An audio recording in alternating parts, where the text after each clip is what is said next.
So, itong tatlong kamatis na to is pipitasin na natin ngayon. Aanihin ko na. Kuya, pa-video ko. Ganyan lang. Huwag mo na isyadong ilayo, ah. Ganyan lang. Huwag mong galawin. Wow, ang talim naman ng gunting na kinuha ni Yuri. Kumas. Yuri, alis na. Matalim yung kinuha mong gunting.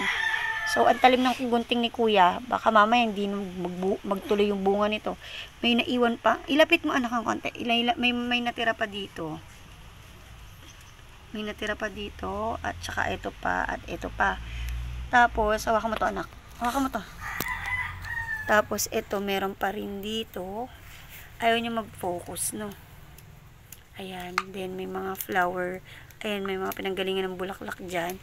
Tapos, ito may bulaklak dito. Ito, may bubuka pa lang na bulaklak dito. So, yung isang kamatis is medyo namatay ata. Ayan. Tapos, itong isang kamatis na to, medyo nabuhay naman siya. Ito is, sana mabuhay ng dire-diretso para mag-usbong-usbong pa siya dyan. Marami pa siyang usbong eh. Ayan pa. Pwede pa siyang magbunga dyan sa mga usbong na yan. So, yung ibang, ito lang yung naani natin ngayon dahil ito lang yung unang lumaki. So, andito, may talong tayo dito.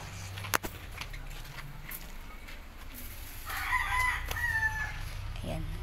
May talong tayo. Gusto ko sana siyang anihin. Malaki. Hawakan mo ito. Kaso, parang maliit pa eh. Siguro sa Monday ko na siya anihin.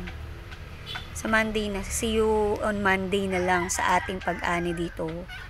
Maliit pa siya eh. Baka medyo lumaki-laki pa ng konti yan. And soon, maani ko ulit. Maani ko din siya. Dalawa pa lang kasi. Sayang. Tapos ito is may buko dito. Buko. Yan, nag-uusbong siya dyan, nag-uusbong dito, nag-uusbong. Bakit ito wala naman ito? Tapos ito, nabali ko to kanina. So ngayon, puputulin ko na ng gunting. Kaso yung gunting na kinuha ni Yuri is matalim nga. Yuri, dapat yung matalim talaga, anak, hindi yung mapurol. Huwag mo nang hawakan yung dahon. Tapos ito, may buko din dito. Magbubunga. Ito yung isang medyo nabansot. Ito naman yung ni-rescue natin. Nag-uusbong na siya dito sa mga gilid-gilid. Oh. Ayan, oh. Medyo na siya. Nabubuhay talaga siya. So, maganda yung ginagamit nating fertilizer. Yung fertilizer kasi ginagamit ko is ito. Ayan. Ayan. Yung balat ng saging na binabad. So, halos hindi naman halos araw-araw kung dinidiligan ng ganun. Pero hinahalo ko naman siya sa tubig. So, babush na muna.